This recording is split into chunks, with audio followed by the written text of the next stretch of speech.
There are people who have ventured to the very edge of life itself, where death lingers in every breath and every passing second could be the last. They are not the heroes found in textbooks, nor the central figures of ancient epics. They are ordinary individuals who endured circumstances that were anything but. In today's video, we'll revisit some of the most extraordinary survival stories, stretching from the endless expanse of the open sea to the desolate reaches of frozen wastelands. Each one is a window into isolation, into raw human courage, and, at times, a quiet reminder that life, no matter how fragile, can still take root in the darkest corners. So fasten your seatbelt as we dive into today's mystery. But first, you just might have incredible luck if you like and subscribe before this video ends.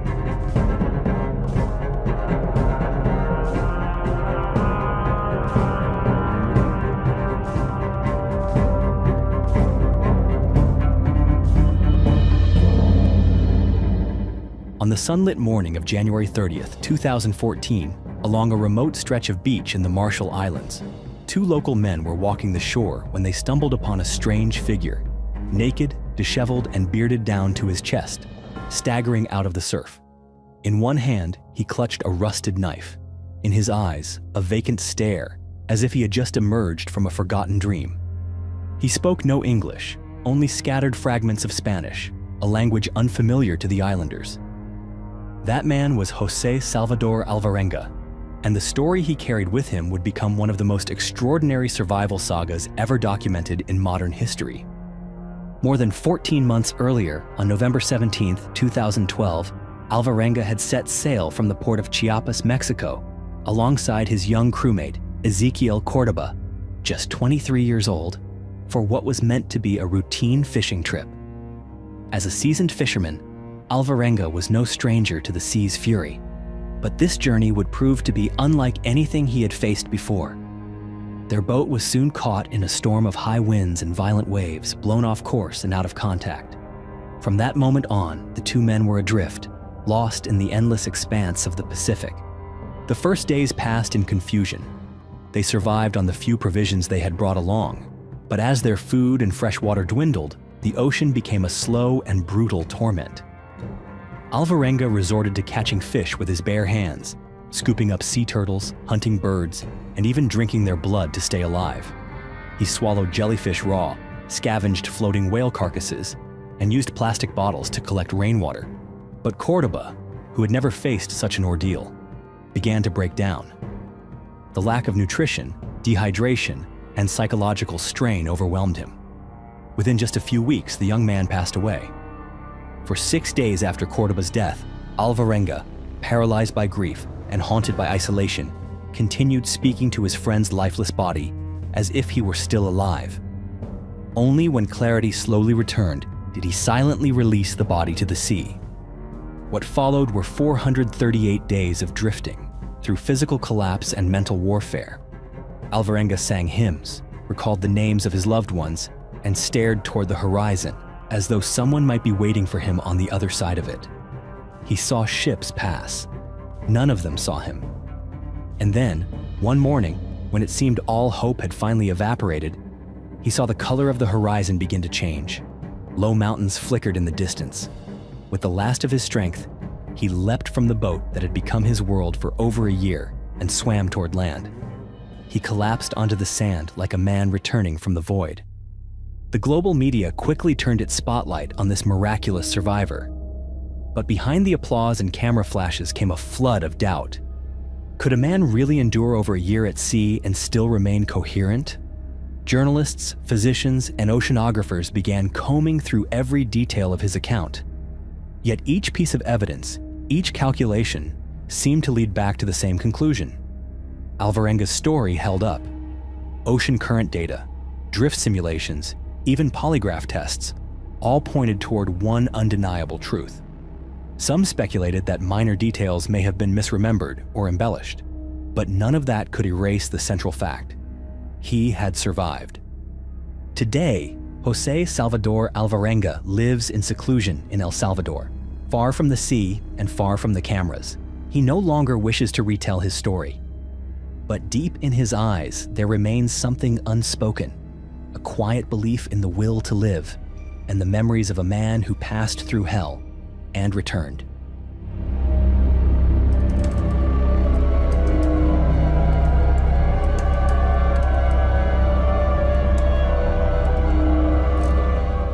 In the summer of 1940, on a remote island in the middle of the Pacific Ocean, a British expedition stumbled upon a scattering of human bones along a desolate stretch of beach.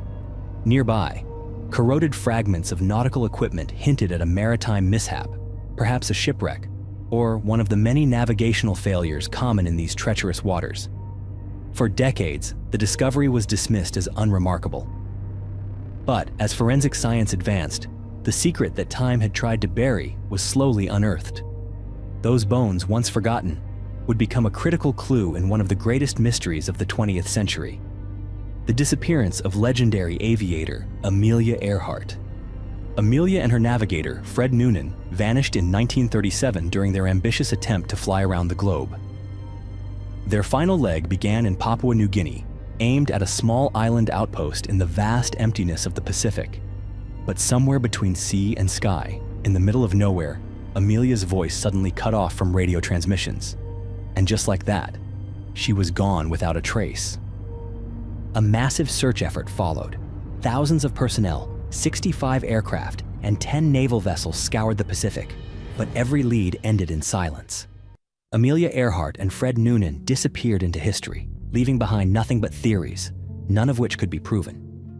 Near the site where the bones were found, researchers uncovered a set of peculiar clues: a fragment of a woman's shoe, a sextant box matching the model Fred was known to use, and a bottle of Benedictine, a French herbal liqueur commonly brought aboard long-distance flights at the time.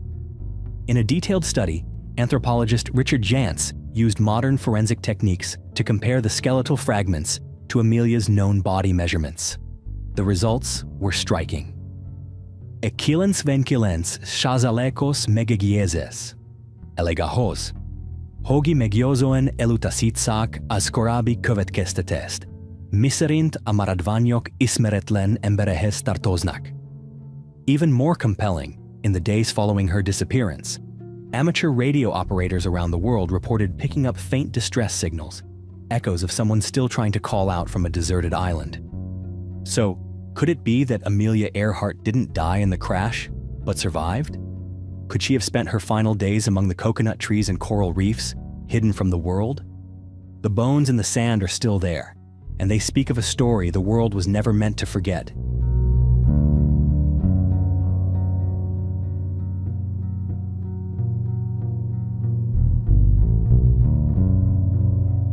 Amid the vast waters of the Indian Ocean east of Madagascar lies a small and nearly forgotten chain of islands. Known as the Scattered Islands, this dry and desolate place, almost entirely devoid of fresh water, became the silent stage for a haunting tale of survival, one long buried beneath the dust of historical neglect. On a May day in 1761, the French ship L'Utile sailed into the waters near Truma. Aboard were 140 French sailors and 160 Malagasy captives, men and women who had been illegally taken from Madagascar, locked away below deck to be sold into slavery. But fate intervened. The ship struck a reef and the unforgiving sea tore through its hull. Nearly 100 Malagasy, still trapped in the hold, drowned where they lay. The entire French crew survived, along with roughly 60 of the enslaved. Once ashore, the surviving French sailors dug a well, salvaged tools from the wreckage, and began hunting seabirds and turtles to survive. In the chaos that followed, two separate camps emerged, one for the sailors and another for the surviving Malagasy. Using the remains of L'Utile, the sailors constructed a smaller vessel, which they named Providence. Then, the French departed, leaving behind the 60 Malagasy with a solemn vow they would return. But when Providence reached port, that promise was forgotten. Time passed. 1 year, then 2, then 12. Several expeditions attempted to return to Truma, but the dense coral reefs and violent seas always forced them back. During one such attempt, a sailor became stranded on the island. It's said he built a small raft and, along with a few Malagasy survivors, tried to escape, but he was never seen again. It wasn't until 1776, 15 years after the wreck, that a ship finally breached Truma's natural defenses. What they found was staggering. Only 7 women and 1 infant remained alive. Over the course of those 15 years, they had built a shelter out of coral rock and had fought for survival against the brutal elements with nothing but their resilience and one another. These final survivors were brought to the island of Mayotte, where the French governor granted them their freedom. Today, Truma is still little more than a faint dot on the map. But for those who know this story, it is far more than a forgotten island. It is a monument to the endurance of the human spirit, a quiet testament to the cost of being forgotten, and a promise that was never kept.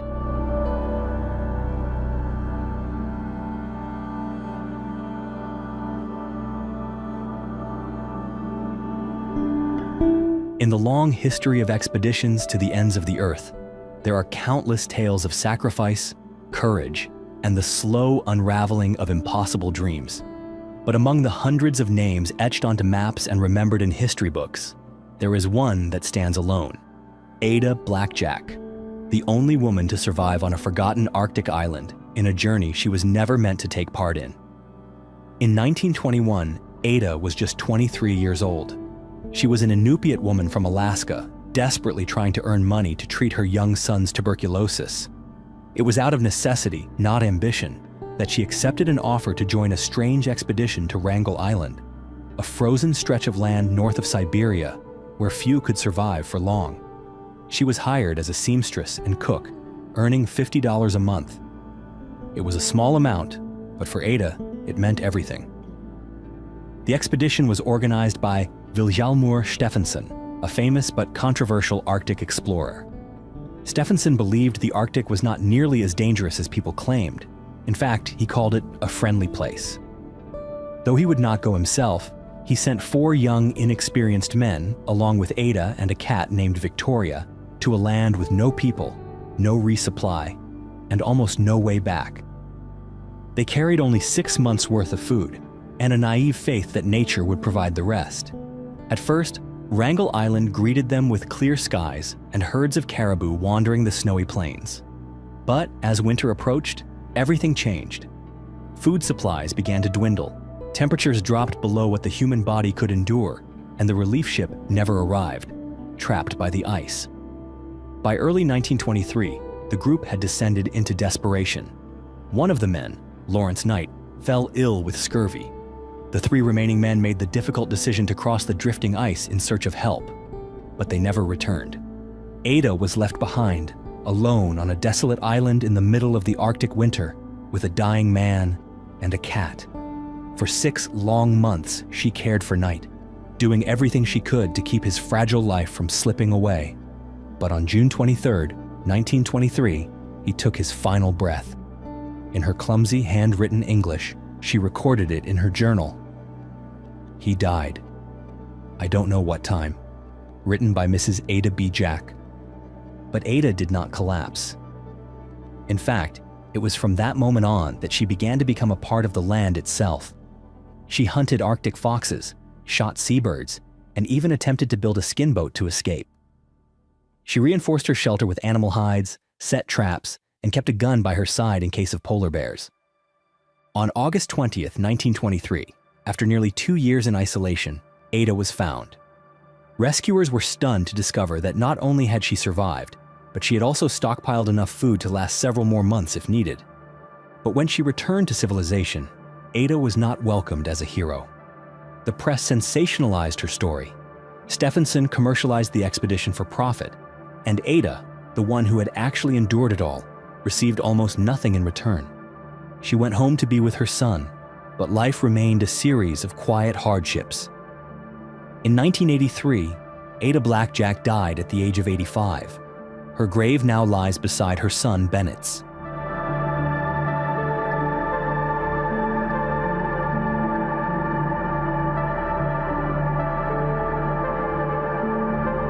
On a September day in 1819, beneath a curtain of thick fog and the razor-sharp winds near the Antarctic Circle, the Spanish warship San Telmo battled its way through the brutal southern seas.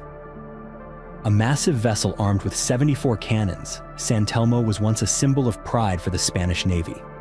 It was now on a strategic mission across the Atlantic to reinforce Spain's control over its South American colonies. Alongside San Telmo was a small fleet, known collectively as the South Sea Squadron. They had departed the port of Cadiz with fanfare and national pride. But from the moment they crossed the equator, fate began to splinter. One companion vessel, Alejandra, was forced to turn back due to severe damage. And then, as the remaining ships neared the infamous waters of Cape Horn, renowned for storms and hidden reefs, the inevitable struck. A violent storm descended without warning. San Telmo was torn from formation and cast adrift, pushed farther south, beyond the sight of the other ships. On September 2nd, 1819, it was seen for the last time before vanishing entirely. With 644 souls aboard, officers, sailors, Marines, the loss of San Telmo was not only a military tragedy, it was one of the most devastating naval disasters of its time. By 1822, Spain officially declared the entire crew lost. But the story didn't end there. Years later, during a British naval expedition to the frozen reaches of the South Shetland Islands, officers stumbled upon something strange. On the shores of Half Moon Beach on Livingston Island, they discovered broken planks of wood, torn canvas, and rusted metal, none of which matched any known British vessel. But even more puzzling were the signs of human presence, the charred remains of old campfires, makeshift windbreaks, and remnants of a group that had once lived there. From these scattered fragments, a new possibility emerged. San Telmo may not have sunk completely. It may have drifted all the way to this remote island. And if even a handful of its crew survived the wreck, they may have been the first people in recorded history to set foot on Antarctica. If true, it would reshape maritime history.